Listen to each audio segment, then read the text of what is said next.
when I was starting my company. So I was in my, maybe 25. So here I Mhm. am, still uneducated, 25 years old. I'm going into venture capitalist office. These are millionaires. Some of them I know are billionaires. This was in Dallas. So, there's a lot of money there.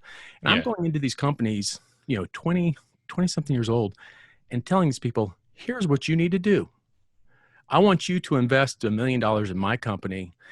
And I'm telling you, I had I had absolutely no business, but I knew internally that I had a sound idea, and come hell or high water, I was going to do that.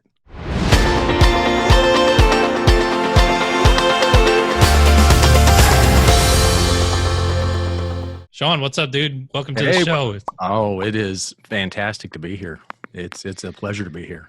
Well, it's great to have you. You and I've had lots of interesting conversations over the time we've known each other. So, and all of you are listening in. You just get to kind of lend an ear to kind of what we're talking about today. So, I think one of the coolest things we tend to talk about is like mindset, Yeah. and especially because of kind of your background. And so, obviously, people don't know, but they will in a minute.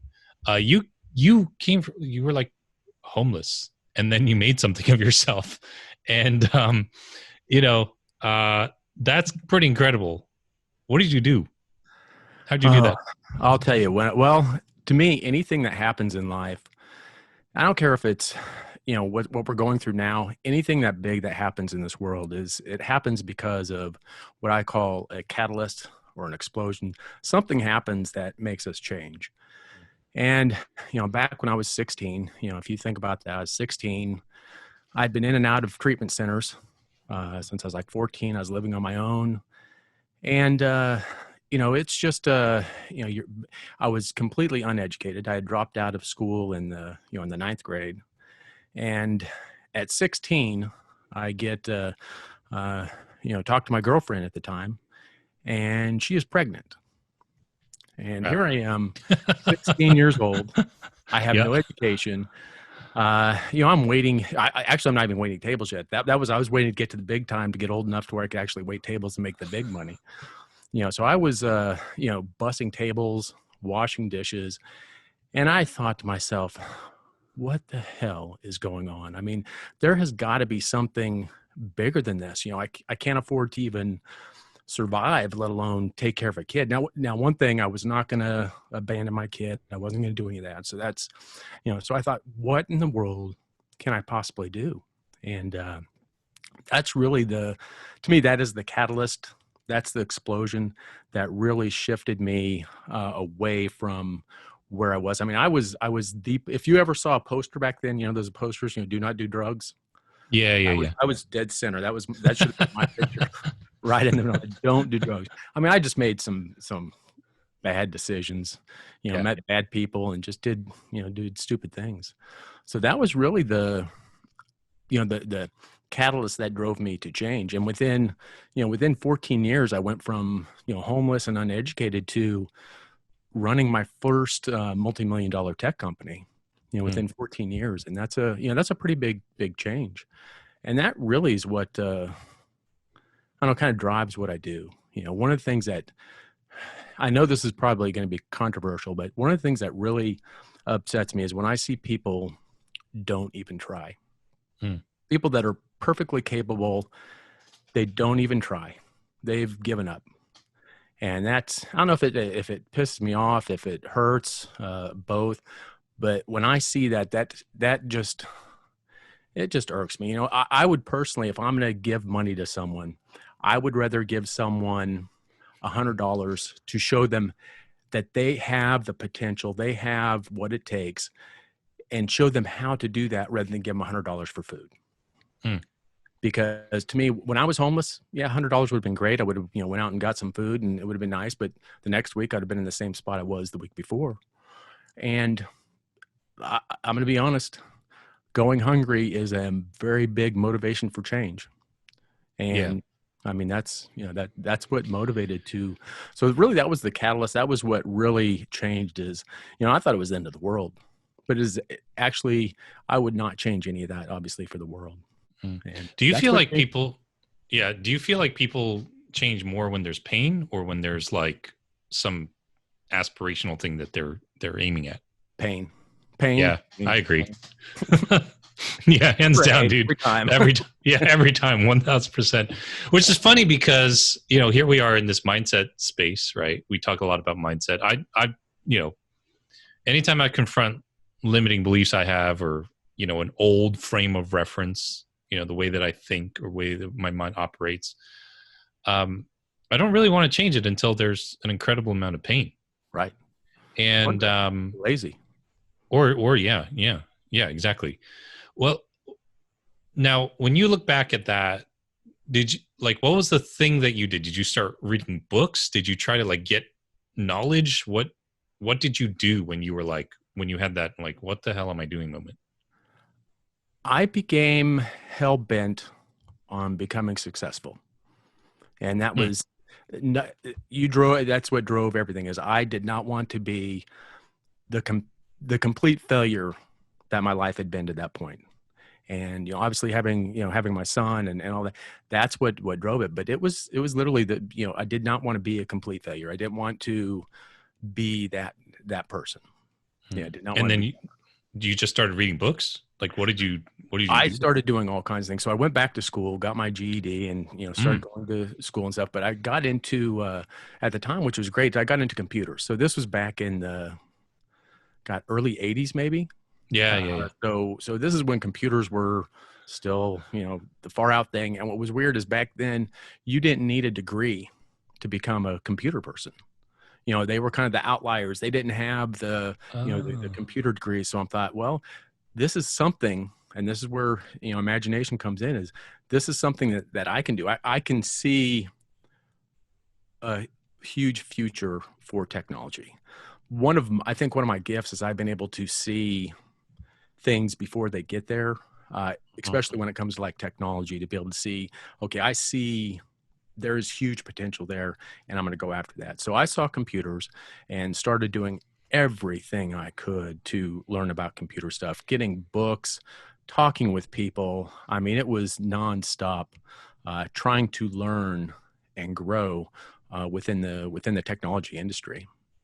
Did you feel like you had to change the way you thought about yourself when you started, or were you like, no, I'm better than this, I know I can learn this? Because I think that's what a lot of people bump up against, Yes. like that Yes. imposter syndrome, right? So I dropped out of school, now I have a kid on the way.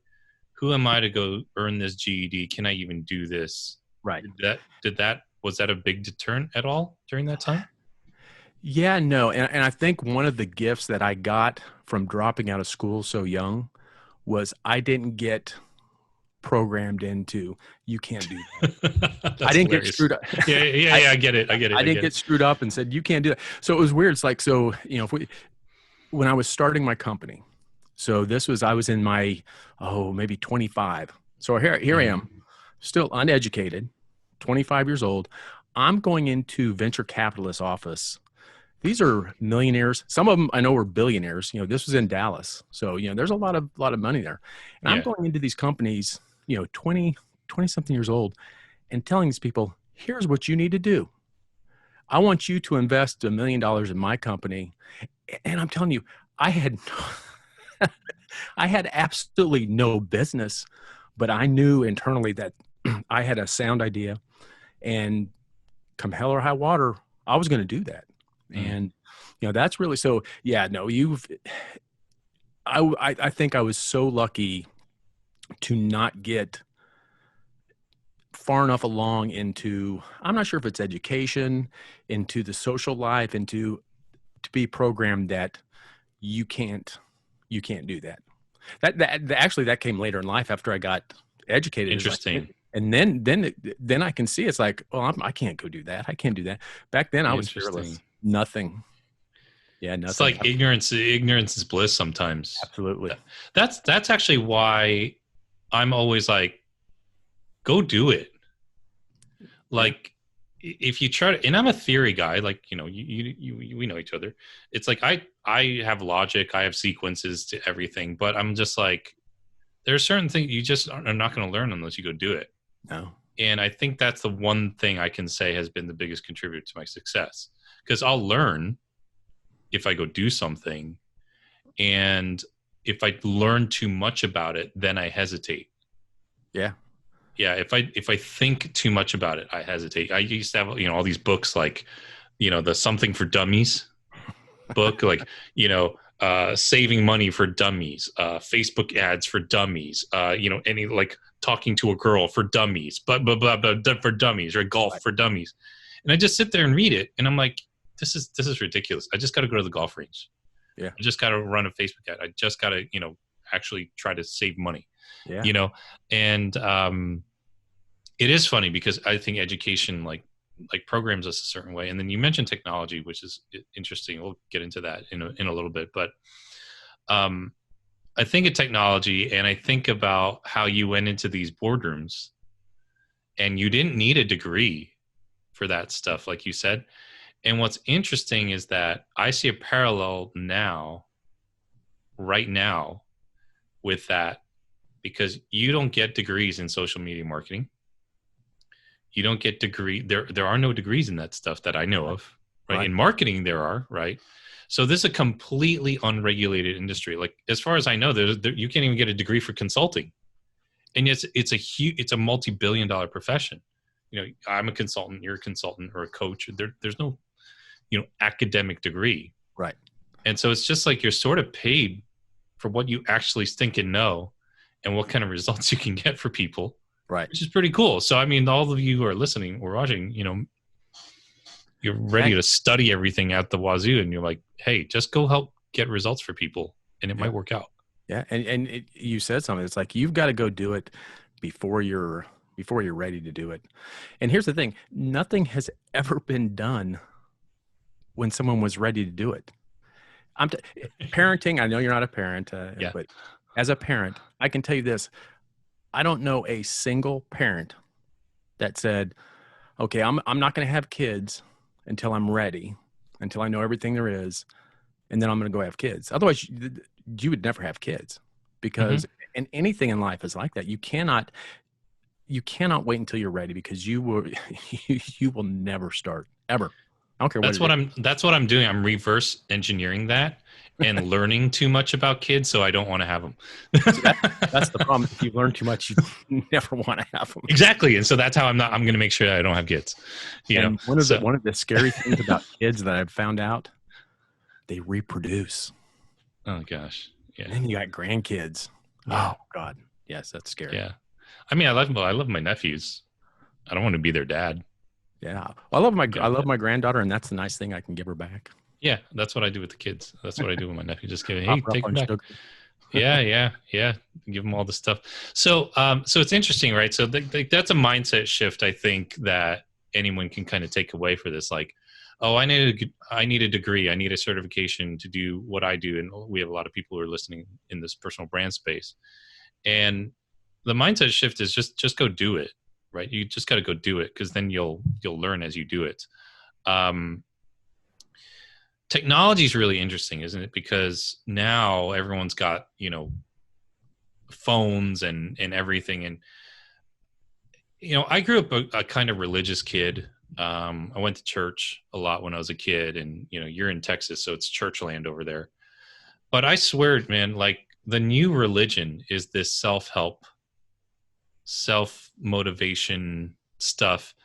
And, you look on Instagram or any other social media network, and you just all this cotton candy self-help stuff. Yeah. And yet people don't take action. Mm-mm. And so it's like the same thing I'm talking about in my little joke about kids. I think I eventually will want kids. Well, who knows? But it's like you educate yourself so much about what you're supposed to feel, and mindfulness and mindset shifts and thinking bigger. And technology helps us do that, but it also helps us learn so much to the point where people just feel like, just because I learned about, lifting weights or a better diet, that's enough. And then they go, and it's not. They don't do it. Yeah. Yeah. And so I know that you've talked and work obviously in technology and stuff like that. What do you see happening with tech and all that stuff with the way that's shaping our mindsets? I'm telling you, we are at a perfect storm right now between both the meetup of technology and the huge explosion, the huge catalyst, the huge change of the pandemic. And again, technology, I've been in technology for over 30 years. I know I see things that are out there. I kind of can vision things that are happening. And I'm telling you, we have to be ready to pivot, and we have to be ready to pivot big. We've got to learn how to think outside the box of what we're doing. And I'm not talking about just learning to do Zooms and stuff like that. Mhm. I'm talking about forgetting everything you know about the workforce and how we do things. It's going to change. I mean, so let's go back and look at some of these other big changes. So like when the internet came out, look at how much that disrupted stuff, from mail service, post office. I mean, it affected everything. You look at, oh God, what was it? Blockbuster. You remember going Right. to a Blockbuster? Yeah. Streaming. It's completely changed that. You look at Kodak, they Mhm. back in the, 80s, they ruled things. Then when digital stuff came out, it took that company out. And I think you're going to see that type of change from a technology standpoint, because we have the technology, we've had it, but now we're being forced to use it. And I'm telling you, things are going to change. You're going to see it first in schools. I don't think you're ever going to see a college, or even my daughter's, or my granddaughter's, elementary school. I don't think you're ever going to see schools even go back to normal. It's going to all go. Really? I don't think you'll ever. They might try it, but I personally don't think you're ever going to see it the same again. Uh, Everything is going to change, from sports to events to anything. And not only do we have the technology now and we're being forced to use it, but this is also forcing a whole bunch of people to have unbelievable imagination and create even more tech faster to meet up with these new demands. I mean, you do, I do a lot of sports, and Mhm. I do a lot of cycling and a lot of running. I use this thing called Zwift. It's a virtual reality.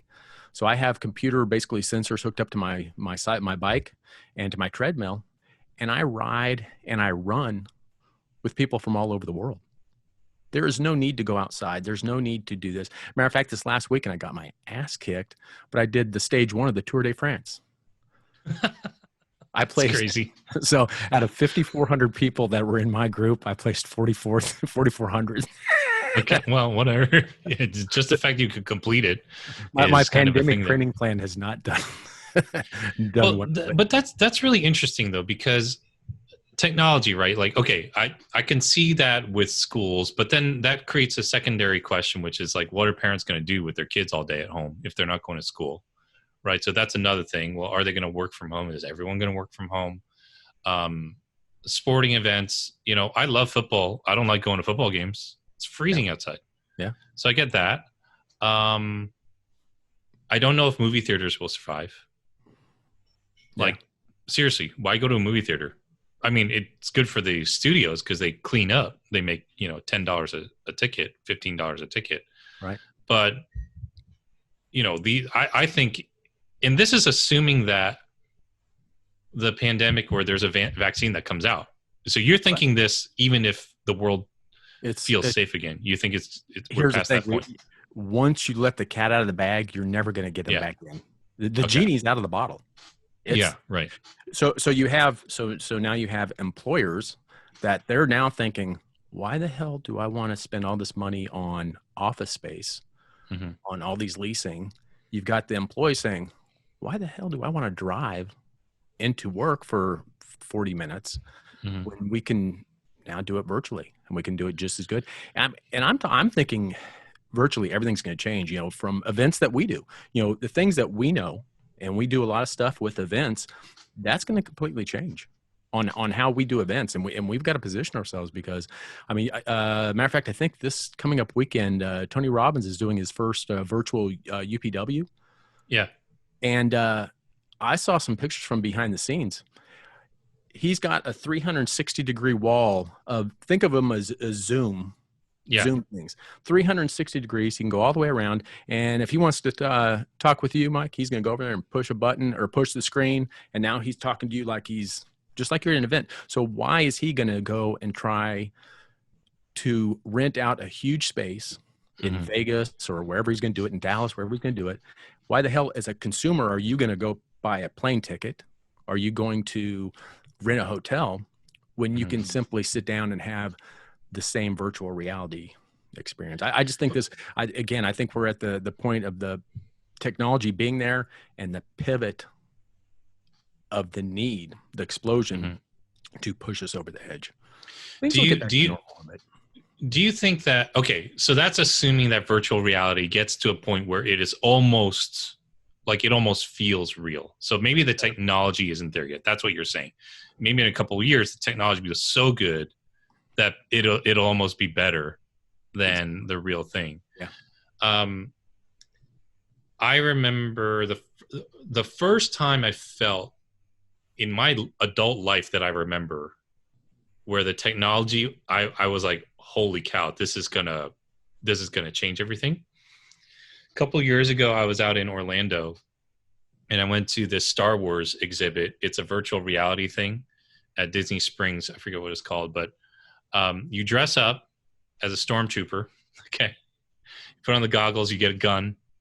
And as soon as you put on the goggles, everything you look at is as if you're wearing a uniform. I'm looking at my friend, he's got a helmet on. Yeah. And then you walk through this building and it all has a virtual overlay on it. Yeah. So I'm looking at a wall, but it looks like a Star Wars wall, even though it's just a regular wall. And I'm touching it. I can feel it. Yeah. And, there's this little mission and you're on this spaceship and it rumbles and it has the noise and there's R2-D2 and like literally hitting the robot. It's crazy. So I walk out. There's this one sequence where, the door opens, you're on this ship that goes to some fire planet, right? And you open the door and you look down. I'm terrified because all I see is lava. There are heaters blasting on me. So I feel the heat and they have this, stuff in the air that makes it smell like smoke. And I'm like, this is freaking weird. This is screwing with my central nervous system, optics. My brain is completely confused. Yeah. And I walked out, it was 15 minutes. And I'm like, if they ever get this to scale, and if they ever get this to a point where it's like super profitable and the technology, like I'd go through that.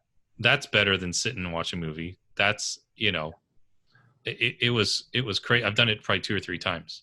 And the same thing. Push it. And it's still so weird.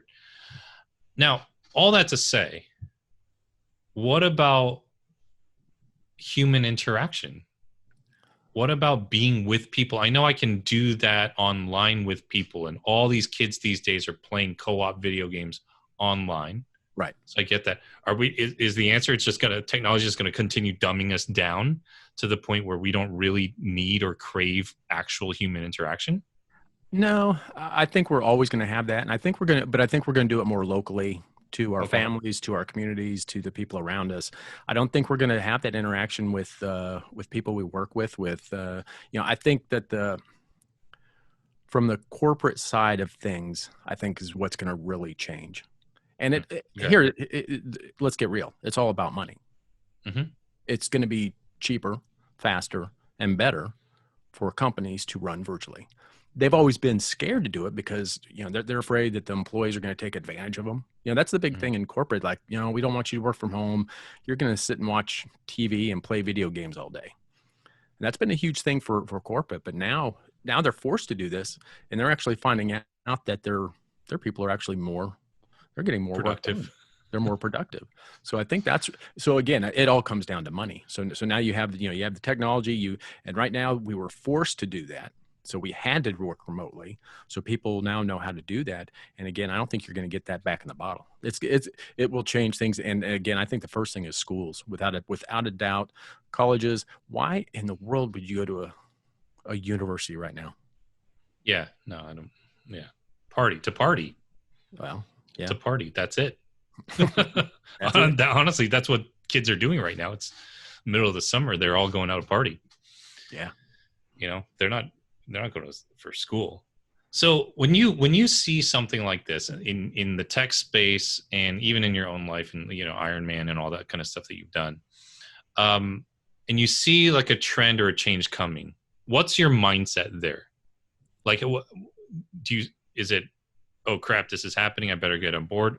Oh, this is I'm going to embrace it.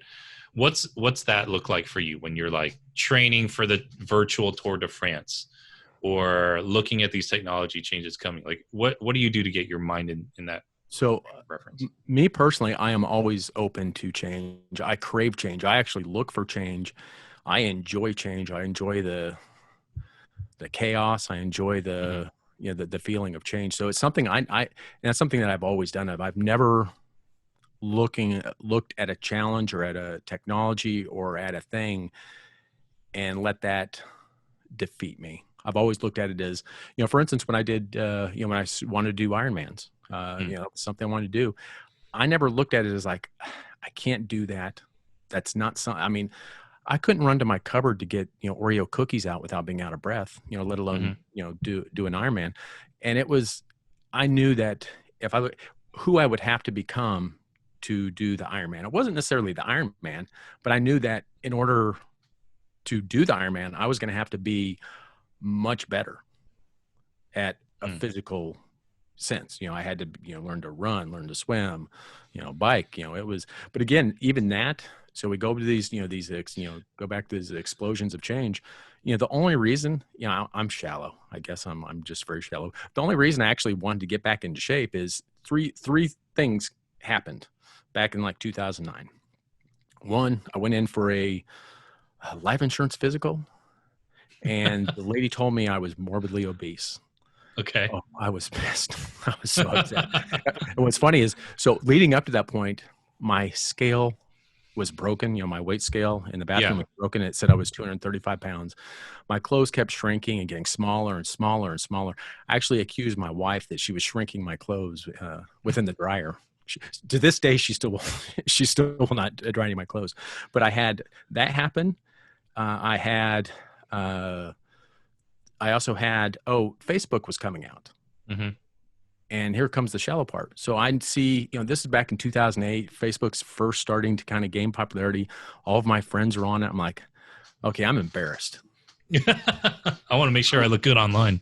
I'm embarrassed. So again, it goes back to not once, if you go to a gym, I don't think one person there is going to be there because they truly, truly just want to get in shape. There's always something that's driving it.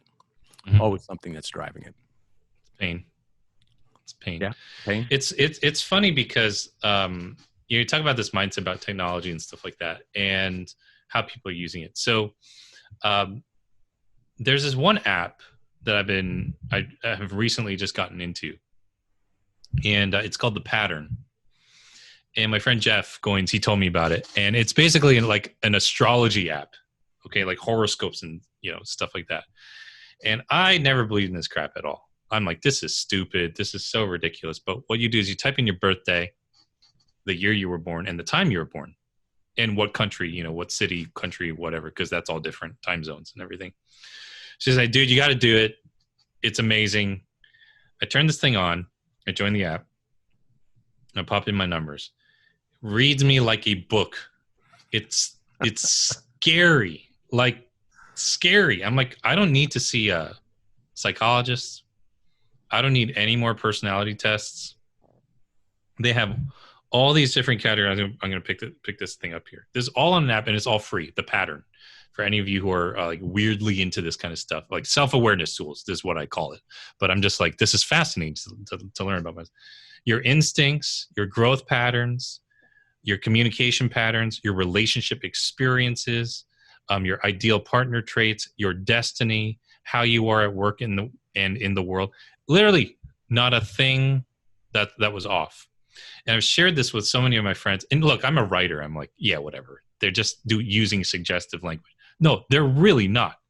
Like, look, and this is going to tie back to what you said about always wanting something new or variety, right? Because I am the same way, and I want to know how you deal with it. But here, just for example, I'm going to read this. This is crazy. So apparently, my relationship experiences are unpredictable or unique. Okay.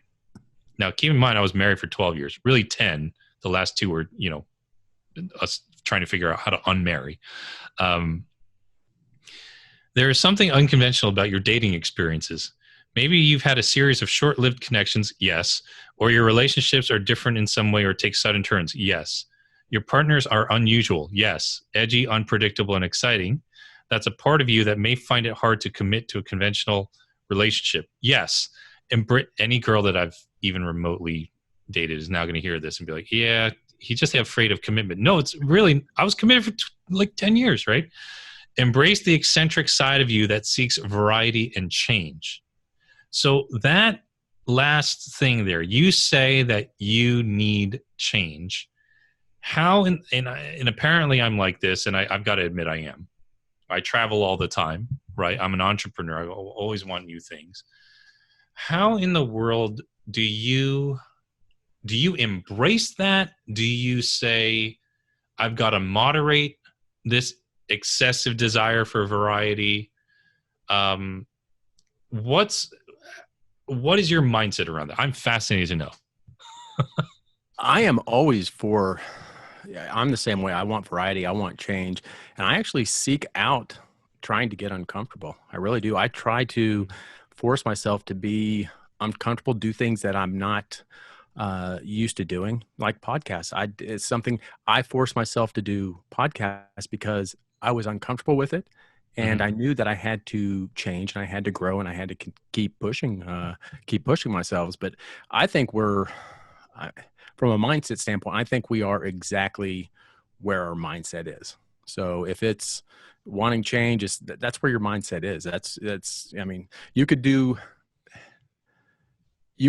all the changing you want, but until that mindset is going to be the same. That's your program. If you think about computers, I think of Mm-hmm. a lot of things in computerese because, that's just the, kind of the language I speak, but you are programmed. I am programmed to do what I do. And Mm-hmm. whether it's, to me, it came from a young age. We're enculturated into our mindset on what we Mm-hmm. do, but it's programmed in. And until we see what that program is and understand that it's a program that's running it, it's going to keep replaying the same thing over and over again. It's like when I tried to lose weight before, my mindset saw me as a 300-pound guy. And, I would go and I could, many times I lost weight. And the second I take focus off it, my subconscious or my mindset kicks in and takes over.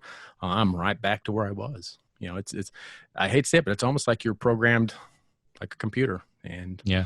you can scratch it out, the printout all you want, but the second it prints out another sheet, it's going to be the same crap that got printed out the time before. It's funny. So this app, right? So I'm pulling it up for those who are listening and can't see us. So, you scroll through it and it gives you all these like little details under the sub point. So I scroll through and it's like really helpful. So it goes, on the sixth slide over, it goes, it's important for you to spend time alone, embracing this independent and unique part of yourself. Learn to embody these qualities within you rather than project them onto the people you're attracted to, right? Once you've done this and accepted the part of you that is distinctive and innovative, you'll be less likely to attract such unpredictable partners or short-lived relationships, right? Just giving me all this advice. And I'm like, oh my gosh, this is better than like any counselor I've talked to in like the last, 6 months or a year or whatever. Which is hilarious because it's all through an app. And I get it. I'm probably being led down some algorithmically, conditioned, data-driven thing, right? Like that's where guys like you come in. I've got to ask this about the fitness, right? Because I've been working out pretty regularly for a while now. And I don't know about you. It is the one area of my life I have to have a completely different mindset in. And here's what I mean. Because your body doesn't change overnight. Right. So, and I'm a quick change guy because I want to see the variety. I want to see the change like immediately, right? And so instead of focusing on like, I want to look like that, I actually don't do that anymore. I used to, and I tell my coach I want to look like this, or I want to look like that, or I want to feel like that. And all I do is just, okay, what's on today's workout agenda? Oh, it's leg day. Just do this. Just do the next rep. Just do the next set. And then, after 2 weeks, 3 weeks, I feel stronger. I look better and all that sort of stuff. It's funny because everything else in business that I do, and even life generally, is, well, where do I want to be in 5 years? Right. Let me focus on that. Build wealth, 5-year plan. build the business, 5-year plan. But with my exercise, and even apparently with relationships, I've just got to be able to live in the moment, which is totally counterintuitive to my other programming. Do you Right. feel we have 2 programs like that are like that running, or is it just like how to hack it? How I to think hack it's your more program? how to, not necessarily how to hack it, but how to reprogram it, how to Mhm. think differently. For me, diets and getting in shape it's a long-term thing. It's not something Mhm. that, I didn't get 300 pounds overnight. I wasn't going to drop it, overnight. And Mhm. you have to change the program of how you see yourself. I mean, if again, if I see myself as a 300-pound person again, even subconsciously, I don't even know that I'm seeing that way. I will get there. Mhm. Lo and behold, I'll be Mhm. 300 pounds in no Mhm. time.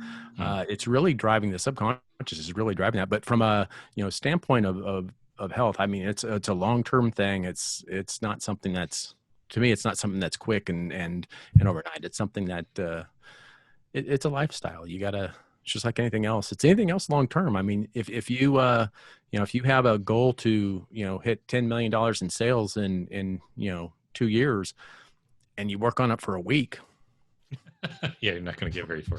what's the likelihood you're going to hit you're going Yeah. to hit, same thing. Interesting. Interesting. This is a fun conversation. This is cool.